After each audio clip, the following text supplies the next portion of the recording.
Thank you, everybody, very much. Thank you. So as we begin Labor Day weekend, America's unprecedented economic recovery continues. You see what's going on. It's been pretty amazing. The United States economy added today, announced this morning, 1.4 million jobs last month, bringing the total to over 10.6 million jobs created in just 4 months. That's a record by far. In August, we added 249,000 retail jobs, 174,000 leisure and hospitality jobs, and 29,000 new manufacturing jobs. The unemployment rate plummeted to 8.4%, the second largest single month drop ever recorded, surpassed only by our big decline in June. Last month, we saw large declines in the unemployment rate for African Americans, Hispanic Americans, and Asian Americans, very big declines. We're witnessing the fastest labor market recovery from any economic crisis in history, by far. By contrast, the last administration had the slowest, weakest, and worst recovery in American history. That was well documented, as you know. This year, the United States has seen the smallest economic contraction of any major Western nation, and we are recovering at a much faster rate than any other nation. Business confidence is higher today in America than in any other G7 or EU country. That covers a lot of territory, so we have the business confidence is higher than any of those countries. In July, retail sales not only recovered, but reached a new all-time high. So think of that. Retail sales, that's a very basic statistic, and it's a big statistic. It not only recovered, but reached the highest level ever. Auto sales have surged to an incredible 74% since their April low and are nearly back to their pre-virus levels. And that's been a tremendous thing. Used cars and new cars have been both doing incredibly well. Mortgage applications were 27% higher in August than during the same period last year. Home builder sentiment reached the highest level on record, indicating that more high-paying construction jobs are on the way. Home building has been great, and lending has been really incredible. U.S. manufacturing activity reached a 19-month high in August. While my administration has fought every day to restore prosperity, however, Nancy Pelosi and the Democrats in Congress are holding additional China virus relief hostage to reasons that nobody understands. I guess I do. I think I understand. It's called politics. And speaking of politics, I think North Carolina, I think that Michigan and Pennsylvania and other states, they should open, the Democrat governors should open the states. They'll open them on November 4th, but they should open them now. It's very unfair to the people to have those shutdowns continuing at the level that they're continuing. Democrats are insisting on a massive taxpayer bailout of badly run blue states, stimulus checks for illegal aliens, and the mass release of inmates from jail. They want to release a lot of inmates, some of them for very serious reasons. They want to release them from jail. They want that as part of a stimulus package. Can you believe it? It's time for the Democrats in Congress to start working across the aisle and put the American people first. Now, we have $300 billion in an account that we didn't use, $300 billion, and we are willing to use that. I would be willing to release it, subject to Congress, and use that as stimulus money, and it would go right to the American people. So we have $300 billion sitting in an account that we didn't need because things are going so well with the economy. But it would be a very appropriate thing to release that to the American people, and I am willing to do it. All we need is a sign-off.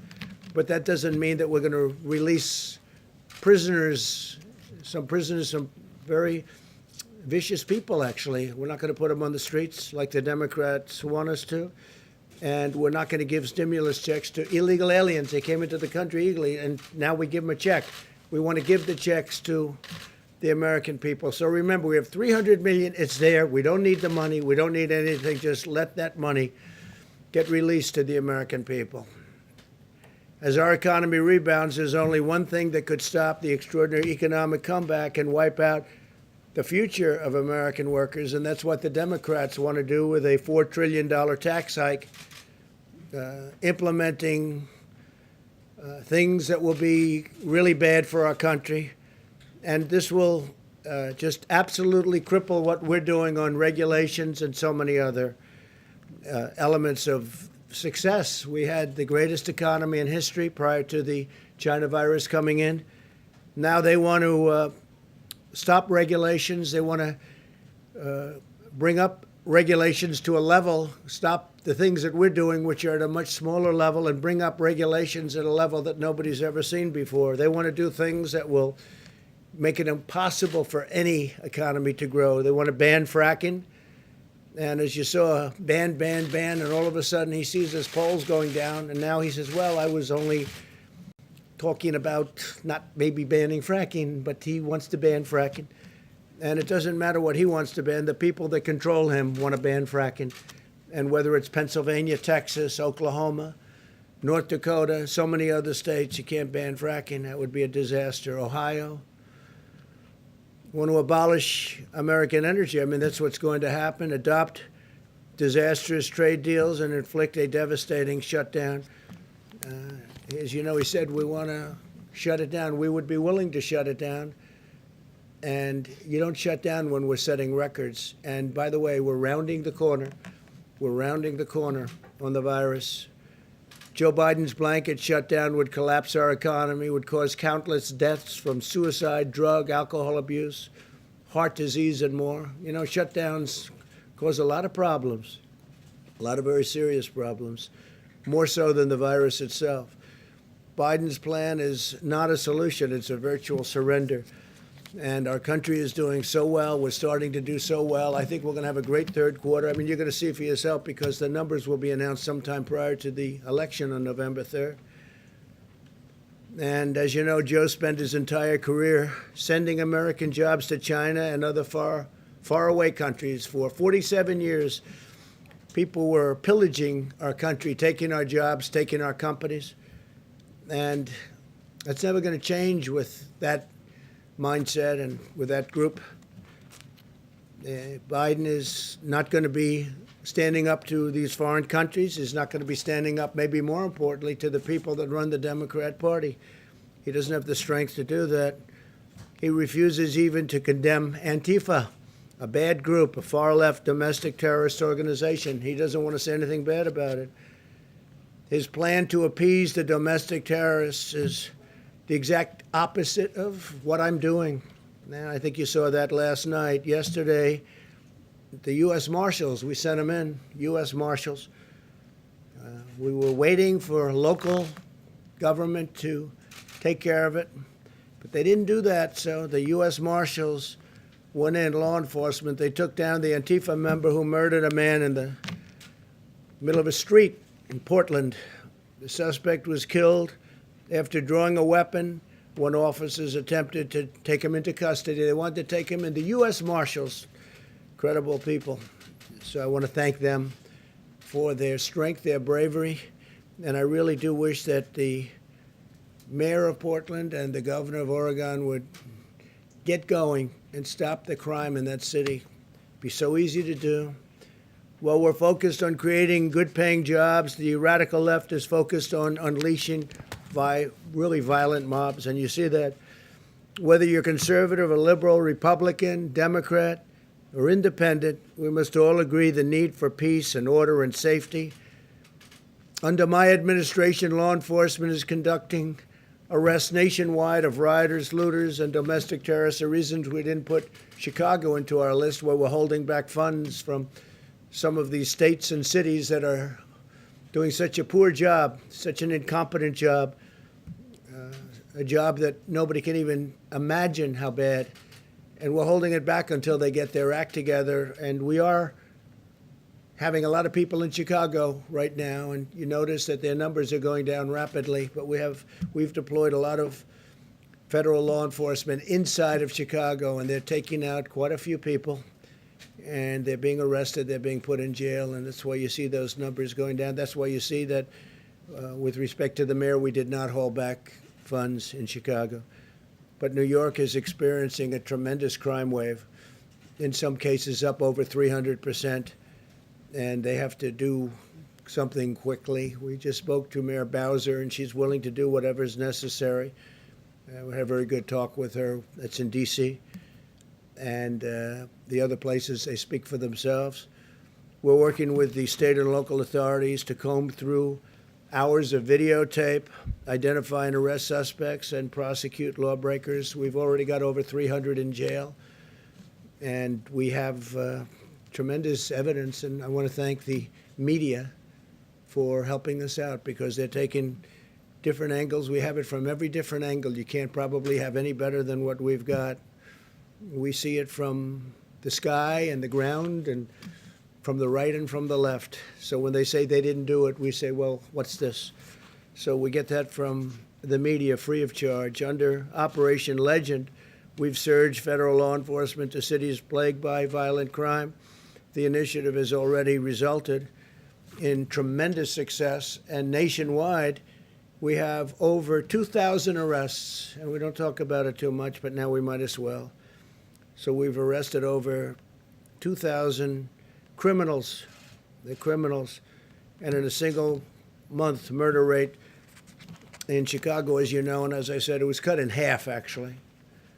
So on the China virus front, the nations of Europe have experienced a 38% greater excess mortality than the United States. 38% more greater excess mortality than the United States. A lot of you don't want to report that.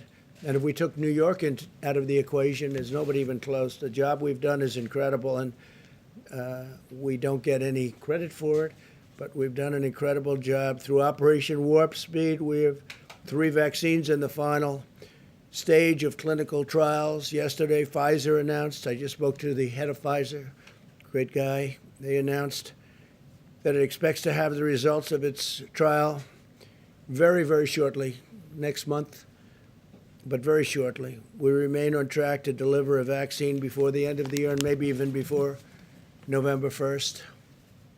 We think we can probably have it sometime during the month of October. And Pfizer is among the leaders, as you know, and it's a great company. Johnson & Johnson also doing very well. Moderna. We have some really great companies. They're all doing very well. They're all in final stages. And I think you're going to see results that are shockingly good.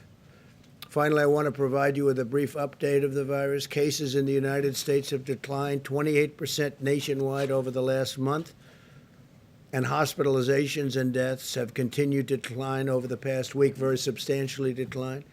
Thanks to America's medical genius, the mortality rate has been reduced by 85% in April. Mortality rate reduced by 85%. Hospital lengths of stay are 1/3 of their average length in April. So the hospitalization's down, the length of stay is way down. In order to keep making progress against the virus, we ask all Americans to remain vigilant, especially over Labor Day. You know, you have the Labor Day weekend coming upon us immediately. I guess we can say pretty immediately. And we need everybody to be careful, to apply common sense, and do all of the things that we've told you to do as quickly, as much as you can. Social distancing, wearing a mask whenever the distancing is not possible, and staying with a group that you know. Let's just try and get through this one weekend, and I think we have a chance of doing that. Just social distance, wash your hands, all of the hygiene things that we speak about, and we're really rounding the turn. And the vaccines are coming. The therapeutics have already come, but they continue to come. The convalescent plasma has had a tremendous impact already. You see what's happening there, and remdesivir has been incredible.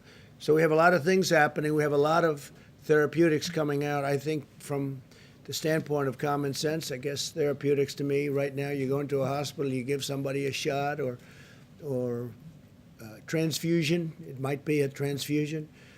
Probably more than 50% are actually transfusions, and they'll leave the hospital shortly thereafter. I mean, to me, that's more important in a certain sense than the vaccine, but the vaccines will be great over the long term, the therapeutics over the short term, and also knowing you have the therapeutics, I think, is great from the standpoint of mind. From the standpoint of the mind, that's great. So I want to thank everybody for being here. I'm going to ask Larry Kudlow to give a couple of examples of how strong our economy is recovering, how strongly it's recovering, and it's setting records at every level, and we're doing better than every other country. And we're very proud of all of the people for doing such an incredible job. This is a V, it's a super V. Again, we have $300 billion ready to go. All Congress has to do is say use it. If they say use it, I'd like to use it without their permission, but I guess I'm not allowed to do that. I did ask that question. So Congress has to just say use it. All they have to do is say use it. $300 billion gets immediately put into our system and will really help the American people. There's nothing else to do, just a very quick statement. So I'm going to ask Larry to come up. I want to thank another man for being here today. There's a man that's an incredible leader, Lou Holtz. I've known him for a long time. He's been a friend of mine, and I think I've received letters from every football coach almost in the nation. Now, that's a little exaggeration, but some of the greats. Nick Saban wrote a letter. Coach O, and Coach O is central casting. I said we're going to have to put him in a movie, right, as a football coach. He'd really be good playing a football coach like you. And Urban Meyer wrote a beautiful letter, and so many of the other great legendary coaches, not only coaches, though, people in sports and people in life, and even great political people recommending Lou for the Presidential Medal of Freedom. And we've analyzed it very closely. We've looked at all of those recommendations. We've looked at Lou's life and his career and what he's done for charity. And the football is obvious. He was a great coach, but what he's done beyond even coaching. So Lou will be getting the Presidential Medal of Freedom, and a date is being picked. It won't be in the too distant future. Lou was married to a great woman, right, Lou? Great woman, and she just passed away a few months ago. Is an incredible woman. She was stronger. I knew her well. She was stronger than Lou. I think she was stronger than you, Lou. I hate to tell you, you're strong too, but she was special, right? So I just want to congratulate Coach Lou Holtz on soon to receive the Presidential Medal of Freedom. And we look forward to that, Lou. Thank you very much. And you can stay around and listen to Larry for a couple of seconds, or go to your friend. You probably know half of the people in the room. I'll bet they treat you better than they treat me. They treat him good. I wish you'd treat me that way. Larry, come on up. Thank you, sir.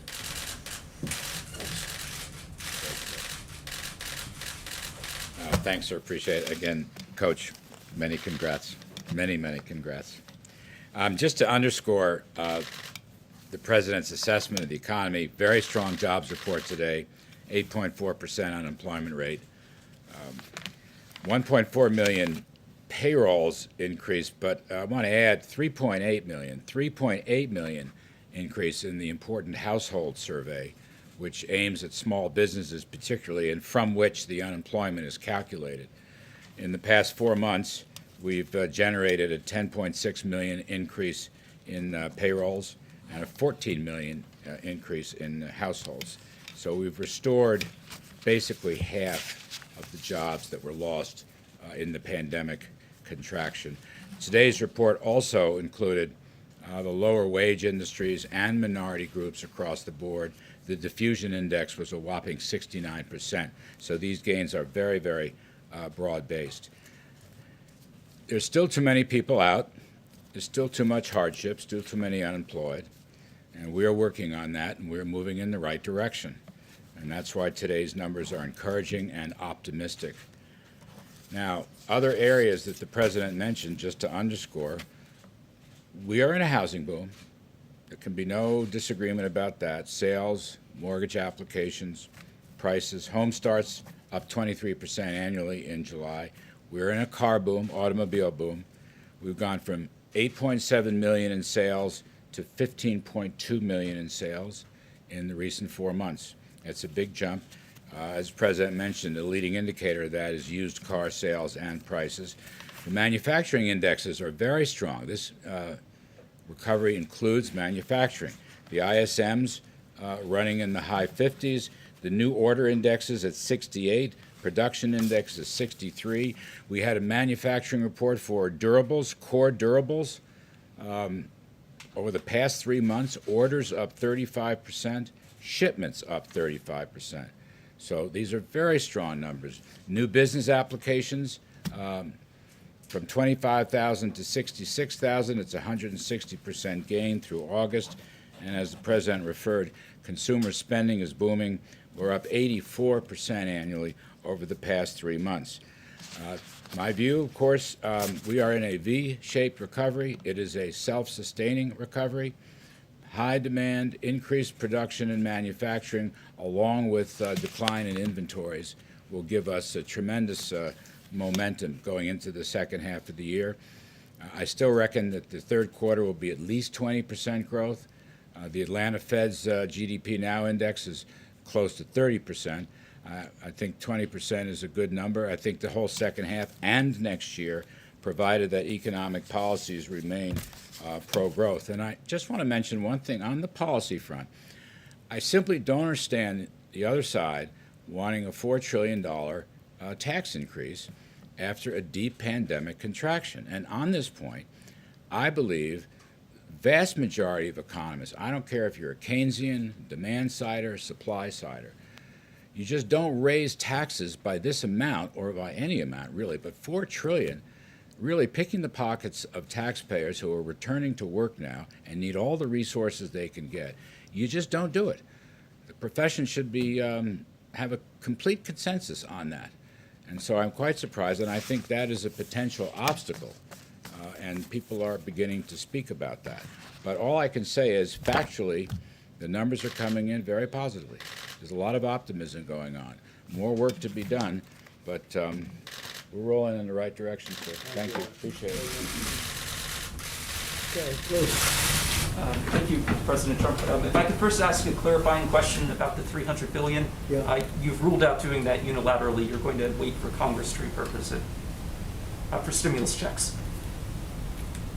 Yeah, what about it? Oh, is that correct? You're waiting for Well, Congress? there's a theory that I can do it without the approval, but I'd rather get the approval so that we have it.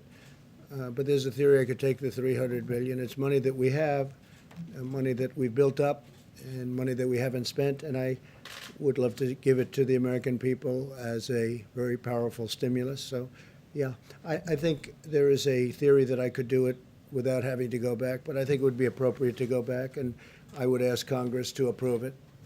It's a very simple approval. It's literally it's a one-sentence approval, and the Democrats should do that. The Republicans will do that. They'd be glad to do that. So we'll see whether or not they do it. Okay? Please, in the back. Yes, Mr. President, our editor-in-chief, John Solomon, had an exclusive interview with the head of the Delaware Fraternal Order of Police chapter. He said that they were going to endorse you instead of their native son, Joe Biden. I'd like your response, as well as the National Organization of the Fraternal Order of Police is endorsing you as well.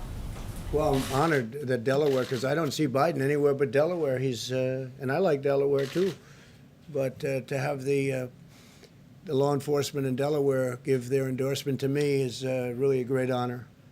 It just shows you how pathetic the Democrats are when it comes to crime, when it comes to law and order. So would you please extend my very great thanks? It's a great honor to get it from Delaware law enforcement. We've gotten it from almost all law enforcement, but that's because every time I see Biden speak, it says Delaware, Delaware, Delaware. He never leaves. I'm all over the country. I'm all over the place. Yeah, please. Go ahead. Did you have? Yeah, go ahead, Jim. Thanks, Mr. President.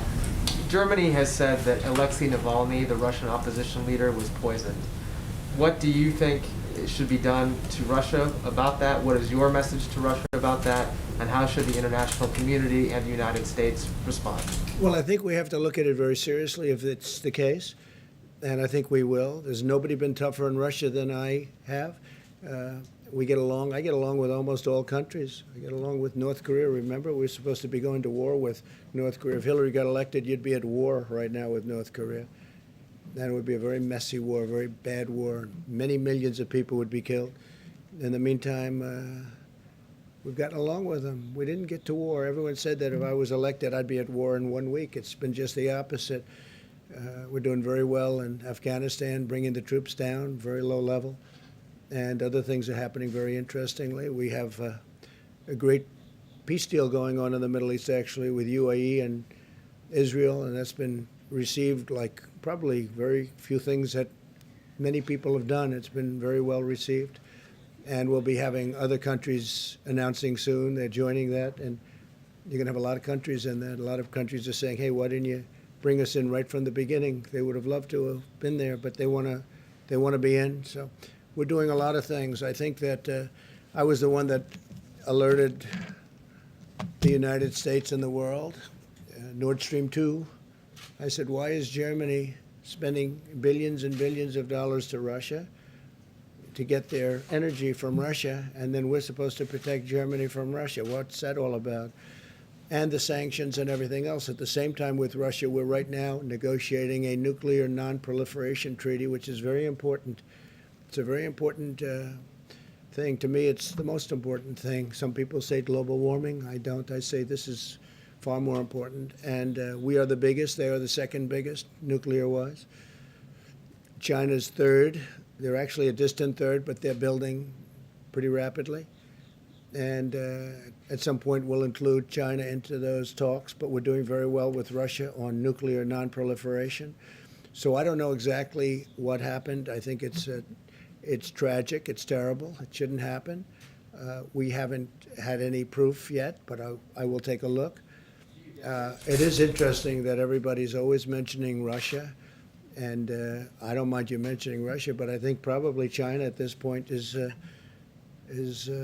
nation that you should be talking about much more so than Russia, because the things that China is doing are far worse. If you take a look at what's happening with the world, look at what happened with the China virus. Look at what they did by not keeping that within the confines of China. They should have kept it in the confines of China. Look what they've done to 188 countries all over the world. But you never ask about China. You're always asking about Russia. So I would be very angry if that's the case. And we'll take a look at the numbers and the documents, because we're going to be sent a lot of documents over the next few days. Mr. President? Please move back. Thank you, Mr. President. During the conventions, During the conventions, Kimberly and Don Jr. had an outreach to the Indian Americans community with a video called 4 More Years for You, which has gone viral among the Indian Americans in the battleground states. So my question is, would Kimberly, Don Jr. and Ivanka Trump, who are very popular among Indian Americans, would be campaigning on your behalf among the Indian Americans with your views on India-US relationship? Well, I didn't understand everything you said. I know India, and I understood those young people that you mentioned. They're very good young people. And I know their relationship to India is very good, and so is mine. And Prime Minister Modi is a friend of mine, and he's doing a very good job. Nothing easy, but he's doing a very good job.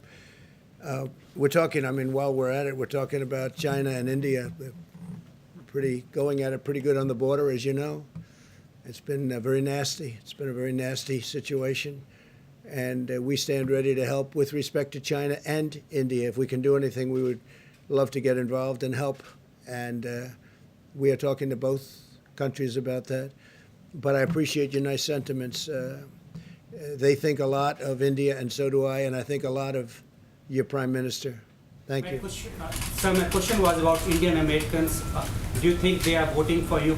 Are they supporting you? I do. We had an event in Houston, as you know, and it was a fantastic event. I was invited by Prime Minister Modi, and this was this was at where they play football, the Houston football team, and it was incredible. It was actually incredible, and the Prime Minister could not have been more generous. We have great support from India.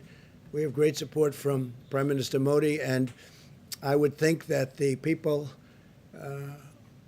Indian people would be voting for Trump. I also, as you know, went to India just prior to the pandemic setting in, because India's been hit very hard. Left really about a week before that, and we had an incredible time. What we saw, the people are so incredible. It's really an incredible place, an incredible country, and it's definitely big. It's definitely big. But you've got a great leader, and he's a great great person. Thank you, sir. Do you think China is bullying India? I hope not. I hope not. But they're certainly going at it. They're going at it much more strongly than a lot of people even understand. Yeah, please go ahead. Thank you, sir. Go ahead, please. Thank you, sir. Just to follow up on Alexei Novotny, you just said you haven't had any proof yet. Do you have any reasons to doubt the results from Germany? No, I don't. I mean, I don't. I hear Germany has made was it definitive or almost definitive? But we have not seen it ourselves, no. But we have not seen it ourselves. But I would certainly be okay with that. They want to do something. They want to take action. Shouldn't happen. Shouldn't happen. But again, we are working very closely with a lot of countries on a lot of different things. We've taken stronger action against Russia than any other country in the world, as you know. I'll tell you, President Putin would tell you that right now. But the fact that I get along with Russia and that I get along, frankly, with everybody right now, I'm not getting along with China, but that's my choice. I don't like what happened with respect to the pandemic, with respect to the China virus. I don't like it at all. What they've done to this world and this country and Europe and every place else is terrible. But I do get along with President Putin. But I've been tougher on Russia than anybody else by far. If you look at the Obama administration, they were weak. Look at the land they gave up. Look at what happened with respect to Ukraine. Such a big part of Ukraine given up during the Obama administration. And I don't think they would have done that with me. I don't think they would have done that with me at all. We gave tank busters and they gave pillows. Did you ever hear that expression? They sent pillows and we sent tank busters to Ukraine. So, but with that being said, if we can do a nuclear non-proliferation agreement, that would be a great thing. No, but I would not be at all happy if that were the case. And it looks like it might very well be the case. I mean, based on what Germany is saying, that seems to be the case. John? Mr. President, I just want to ask you about something you said a while back. It's been talked about many, many times. Back in 2015, you said that you didn't think John McCain was a hero, that you prefer people who don't get captured. In light of all that's happened since then and all you've learned, do you regret saying that? Is it something you wish you had not said? I say what I say, and I never got along with John McCain. I disagreed with John McCain. You know that better than anybody, frankly. I wasn't a fan. I disagreed with many of his views. I disagreed with his views on these ridiculous, endless wars. I disagreed with the way he handled the vets, the VA. The VA is running much better now, and we did with the Mission Act and the accountability and all the things we've done for the VA. He was not able to do that, but I disagreed with John McCain on a lot of things. That doesn't mean I don't respect him. I respected him, but I really disagreed with him on a lot of things, and I think I was right. I think time has proven me right to a large extent. But on this notion of Yeah, preferring please go people ahead. who want captured, do you? Thank you, Mr. President. Earlier in the statement that you read before questions, you spoke about how you believe that we're, as you put it, rounding the corner on the coronavirus Yeah, I do pandemic. believe that, yeah. You said that yesterday as well, and I think everybody would love to see the pandemic come to an end. There's no doubt about that. But I wanted to ask you about a forecast that has come out from the IHME at the University of Washington. And they are forecasting by January the 1st of next year that we'll have 410,000 American deaths from coronavirus, which is 225,000 from where we are right now. So can you explain how you see us rounding the corner based upon that projection? If I didn't close up our country, if I didn't stop China, highly infected, from coming in, if I didn't stop Europe from coming in far sooner than anybody else, including Dr. Fauci and others, wanted to, and Dr. Fauci was very nice. He said President Trump made a great decision. We would have far more than that. But maybe even more importantly, if I didn't close up, we would have, instead of the number that you mentioned or whatever it may be, we're about 180, we would have perhaps 1.5 or 2 million deaths right now if I went a different direction, which some people wanted me to do, and I decided not to do it. We'd have 2 million deaths. Now, a lot of countries don't report their deaths. Obviously, China's not reporting because they had far more than we did. China had far more deaths than we did, in my opinion. It's just my opinion. But they don't report their deaths, or they don't report them accurately. And I don't want to embarrass other countries, but I can tell you there are other countries where the death toll is far higher than the United States, but they don't report deaths. We report it to a level that nobody reports it. We also do testing in cases. I watch your broadcasts and I read your information, your media outlets very, very carefully, and I look at the word cases. And the reason, I say it 100 times, nobody wants to pick it up, but we do testing at a level that nobody ever dreamed possible. We have the best tests, and we have by far the most tests. Actually, India, as per your question before, India is number 2, and they've done a good job, but they're about 40 million tests behind us, and they're a country of 1.5 billion people. Now, because of all these tests, we have far more cases. If we cut our cases in half, if we cut our testing in half, we'd probably have about half the number of cases. If we cut it down to levels, there are some countries that don't test. They test when somebody walks into a hospital. That's the test you get.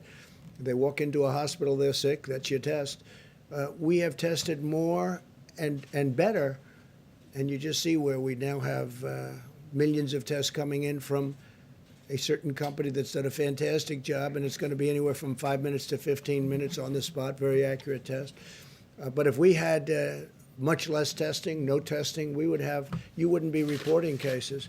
But you saw this, I don't want to go over the statistics, you all wrote it down, but you see how we're doing compared to the rest of the world, and if you took out New York, which has been a tragic situation, with the amount of people that died in New York. You can't just simply take out a major state in the U.S. It's still a part of the United States, New York is. No, I'm just You saying. can't just take it out of the equation. I'm just saying, New York has been, in particular, run, whether it's badly, incompetently, whether it's unfortunate, and I appreciated Governor Cuomo saying that I've done a phenomenal job, and he said very good things. He said bad things too, later on when he had no really other choice.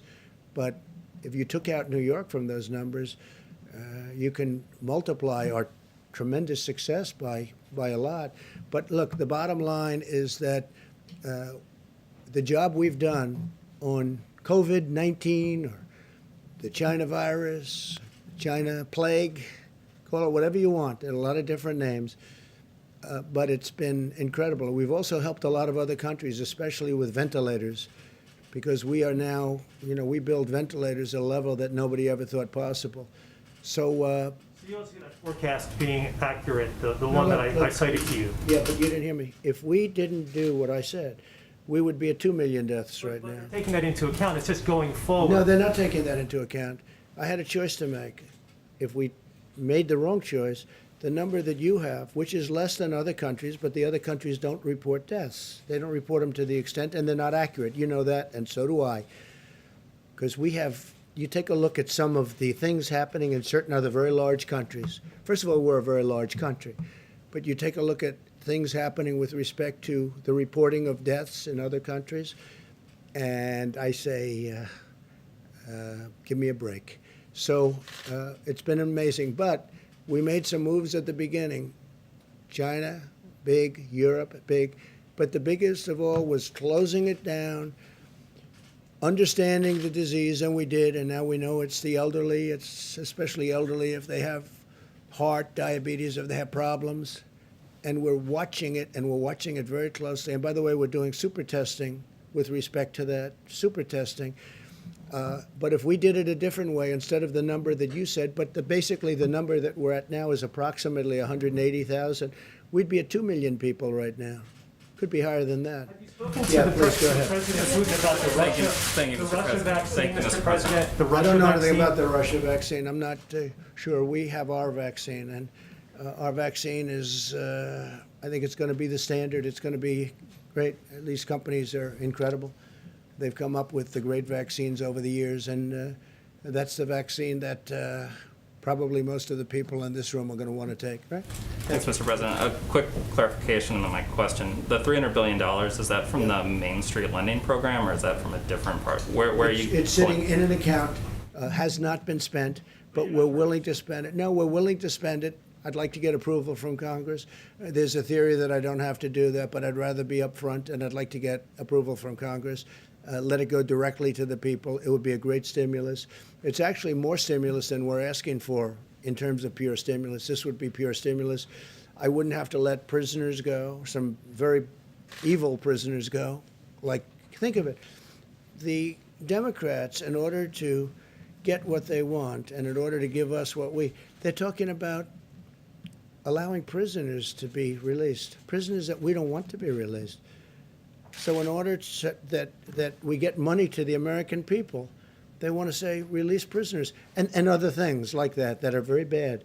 And we just can't do that. We don't want to do that. And then just to follow on John's question, I know you spoke earlier about the Atlantic story, and you referenced the number of administration officials who have come out to support your... No, we have 11 people. I was just told we have 11 people. There is nobody that feels more strongly about our soldiers, our wounded warriors, our soldiers that died in war than I do. It's a hoax. Just like the fake dossier was a hoax. Just like the Russia was a hoax. It was a total hoax, no collusion. Just like so many other things, it's a hoax. And you'll hear more of these things, totally unrelated, as we get closer and closer to election. The magazine is a failing magazine, and nobody called me. Nobody called me from the magazine and said, do you have a comment about it? No, they just write whatever they want to write because they figure you can't get sued. You can get sued, but it's a very hard bringing lawsuits. But we have many witnesses, and it's just a continuation of the witch hunt so that it can hopefully affect the election. But the American people are too smart. So whether it's the fake dossier that turned out to be a total fraud or so many other things have turned out. I've been under investigation from before I even got elected. These people have gone after me more than any president in the United States in the history of the United States. And it's a shame. It's a shame. And despite that, we've done more in the first 3.5 years than any administration. There's been no administration that's done more. When you add it all up, there's been no, despite all of the horrible political games that have been played, but there's nobody that's been able to do what I've done, and that includes the Great Mission Act, because what Obama passed was a joke. It was a joke, and we took it to a level that nobody thought possible. And that includes accountability. So it's a disgrace that somebody's allowed to write things like that. It could have been, a lot of times the sources aren't sources that don't exist, and sometimes the sources are just people that are disgruntled former so-called employees. Well, my question is sort of about that. I mean, the notable voice that's been missing from the denials is your former chief of staff, John Kelly, who was obviously intimately involved in this.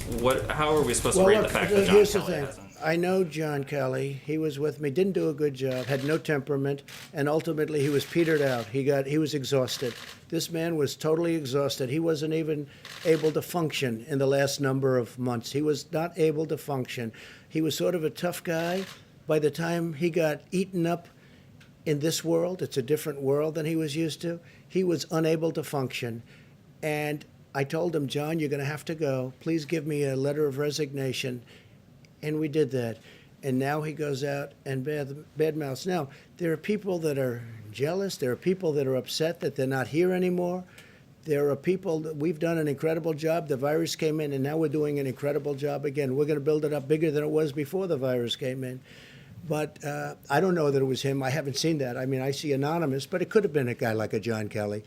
Because just so you understand, he was a very, you look at some of his news conferences, what happened to him. He got eaten alive. He was unable to handle the pressure of this job. This job was a tough job. Mark Meadows doing a great job. But Kelly was unable to do that. And as far as that day, I mean, we have so much proof. as to going to I went to Paris and the environs, and I was all set to go. They had a rainstorm, the likes of which you've rarely seen. The fog was so great. It was as dense as I've ever seen, and I almost knew that you couldn't use the helicopter. And because they had to drive through, I guess, certain parts of Paris, the Secret Service, who, by the way, we have people here that were on the trip. They're writing a report, unable to even think about it. And I said, nope, I want to go. I insist on going. It would have taken us forever. The Paris police said, please, you can't do this. They'd have to shut down various parts of Paris. And it just was not a possible situation. The helicopter would have been very quick. They had the helicopter all set, but the helicopter could never fly in that kind of weather. So, and that turned out, and that's all documented, by the way.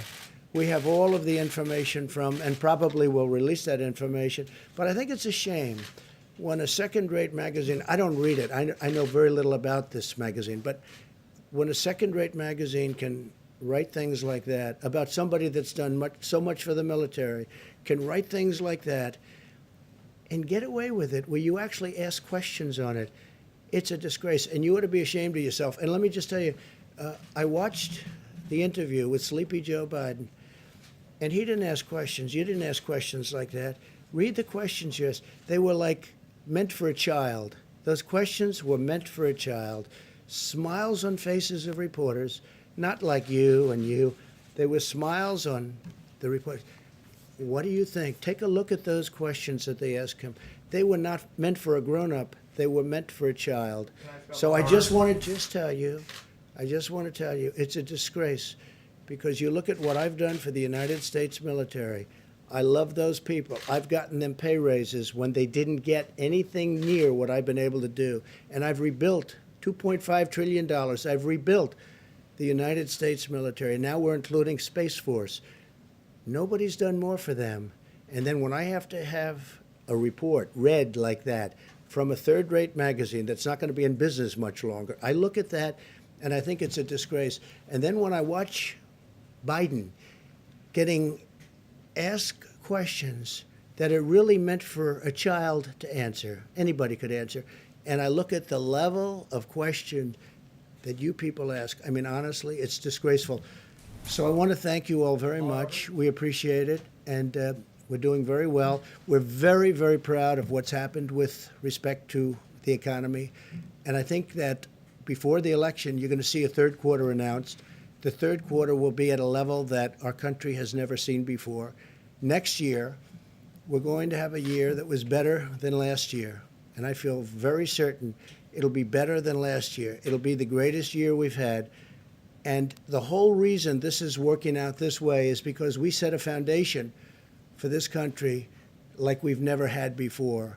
So next year is going to be a fantastic year. But remember this, the third quarter is going to be announced sometime prior to the election, by a few days, actually.